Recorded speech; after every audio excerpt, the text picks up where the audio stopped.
आज मेरा घर टूटा है, कल तेरा घमंड टूटेगा।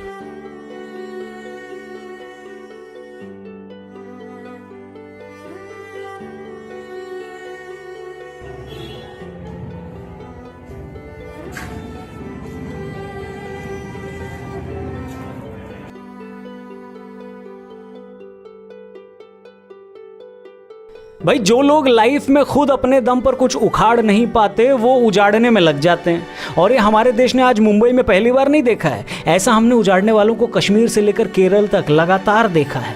नमस्कार, मैं हूं रौनक और ये है फन तंत्र। महाराष्ट्र में देश की 9% आबादी बसती है, लेकिन कोरोना से होने वाली 37% मौतें अकेले महाराष्ट्र में हुई हैं। लेकिन सरकार की सबसे बड़ी प्रायोरिटी क्या है? कंगना का घर तोड़ना। लेकिन खबरदार अगर आपने वहां की सरकार पर सवाल उठाया तो, क्योंकि शूरवीर परम प्रतापी नौटी नेता गुस्से में आ गए तो आपका भी घर तोड़कर अपनी कुंठा मिटा सकते हैं। सबसे पहले तो हम एकदम क्लियर कर दें कि अगर कंगना का ऑफिस इलीगल कंस्ट्रक्शन में आता है तो कार्रवाई बनती है, लेकिन जब ऑफिस बनने के 8 महीने बाद बीएमसी जागे और कोर्ट के निर्देशों से आगे जाकर आनन फानन में मुस्तैदी से बुलडोजर चलाए तो सवाल तो उठेंगे ही। और 2014 में हमारा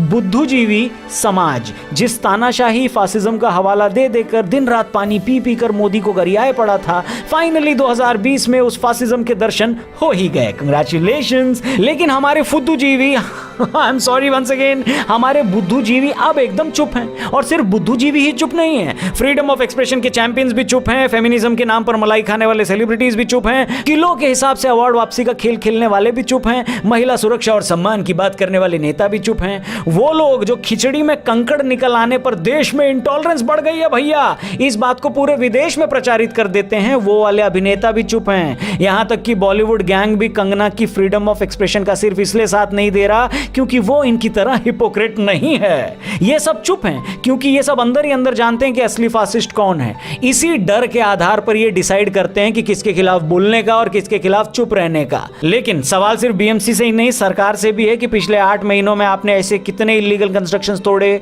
वो भी लॉकडाउन में। क्या सिर्फ आपको कंगना का ऑफिस ही मिला था क्या जो इलीगली बनाया गया था? सवाल राहुल गांधी और बहन प्रियंका गांधी जी से भी है कि कहां हो दीदी और भैया, क्या हुआ अब FOE का? क्या आप कंगना के लिए सिर्फ इसलिए आवाज नहीं उठाएंगे क्योंकि वो आपकी फैन नहीं है? सवाल बीजेपी पर भी उठेंगे कि सत्ता का, हेलो, आप सत्ता का ऐसा उपयोग कब सीखोगे भाई? कब तक लोगों को सिर्फ इस बात की सजा मिलेगी क्योंकि वो आपके सपोर्टर भी थे, खासकर केरल और बंगाल में? लेकिन एक सेकंड, एक्सक्यूज मी, हम यहां कोई फोटो नहीं लगाएंगे वरना हमारा यूट्यूब भी इंटॉलरेंट हो जाएगा।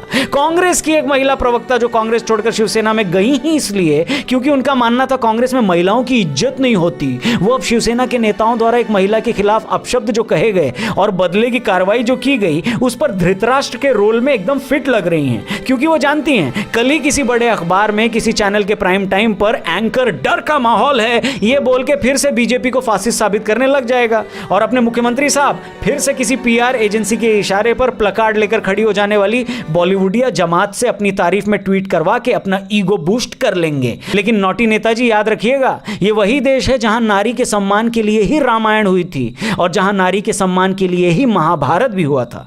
और अब तो कंगना ने भी कह दिया है कि आज मेरा घर टूटा है, कल तेरा घमंड टूटेगा। क्यों नौटी जी? वैसे ये वीडियो पसंद आई तो जरूर शेयर करिएगा। अपना ख्याल रखिए। जय हिंद।